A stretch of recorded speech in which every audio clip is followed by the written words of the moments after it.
So here we're at the Gumroad Mini Storage, this 150 unit storage unit complex that we bought in December of 2022. We just made it, we purchased it December 27th. So we've had this right about 10 months now. So we just made it last year. We needed a tax write-off for 2022, so we were able to squeeze it in at the end of the year. And now we're about 10 months in and we have everybody on auto pay, which was a task in itself. When we bought this property, it was mainly being ran off of file cabinets and paper, and no one really knew kind of what was going on or how many of them were leased and everything. So it took quite a few months for us really just to get it on auto pay, figure out what we had. So we're at 70% occupancy. We have everybody set up on auto pay through StoreEdge, which is great for us. A lot of people were wanting to hand deliver cash and checks and come see the office manager, and that wasn't going to be an option for us. So we have everybody on auto pay. We have someone that's on site maybe 1 or 2 days out of the week, and I'll take you guys for a quick tour of the facility. But we have about 6 or 7 RVs and a few boats, and then there's 150 units. So those will change a little bit because if the same tenant has front and back, sometimes they'll take out the middle divider, so that maybe like 2 units would become 1 if they really wanted. They'd still be paying, but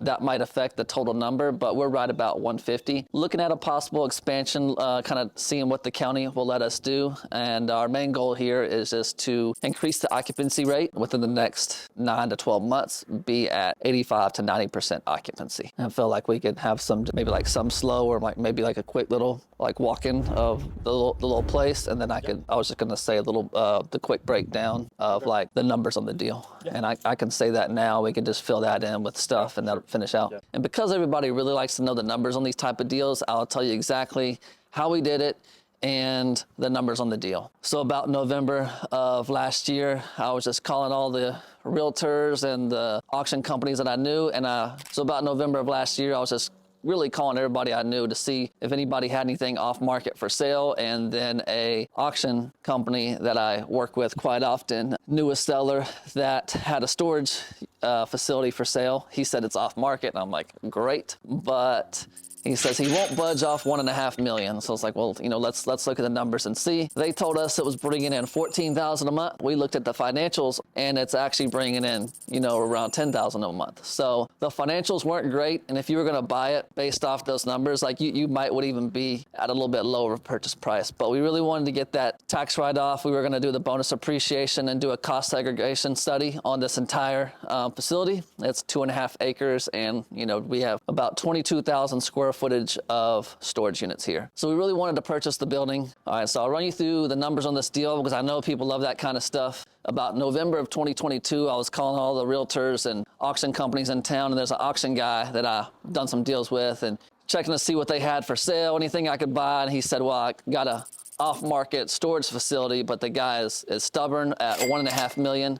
I was like, well, let's look at the numbers. And so they kind of presented us $1.5 million, said it's bringing in about $14,000 per month. We get in and look at the financials, and it's actually bringing in $10,000 per month.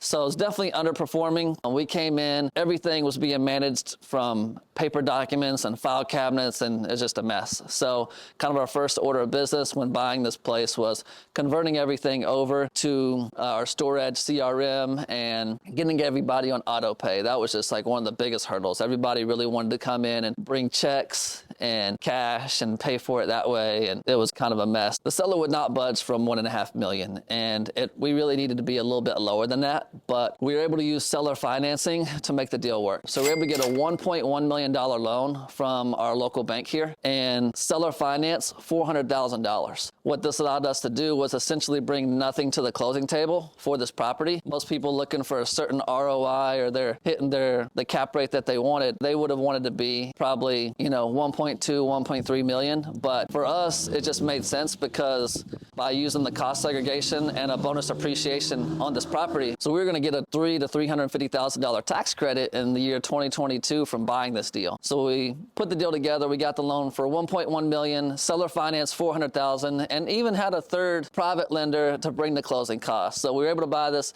entire facility here at $1.5 million and brought nothing to the closing table. So that's the cool story. That's what people like to hear. You know, it's cool to be able to buy $2 million worth of real estate and bring nothing to closing. So right now, the numbers that we have it at right now, we're bringing in about $12,000 a month. Our debt on it is about $9,500. So still not cash flowing a lot. We got everybody now on auto pay at 70% occupied. So our goal now is to just transition that and get it up to 90% occupancy. And that alone will increase the value of this whole facility. You know, we've been working on a little bit of expansion, seeing what the county will let us do, but that's where we're at. We owe a little bit less than $1.5 million. We have 2 loans on the property. Those get paid out every month. Just about everybody, except for like 1 or 2 people, are on auto pay, just like clockwork. So works out really well. Working on at 85 to 90% occupancy. We feel like without even raising any of the rents, we should be somewhere between $15,000 to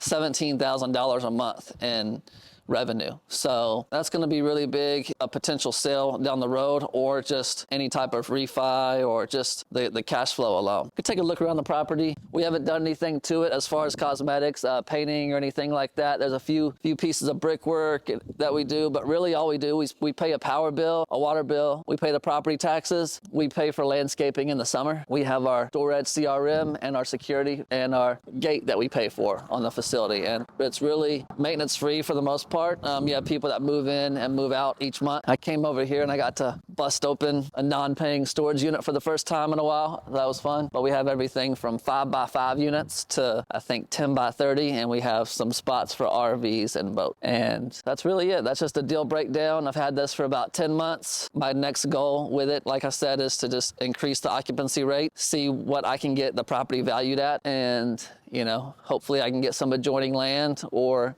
get the county to at least let me add on an extra row or 2 here to increase our square footage to 30,000 or so.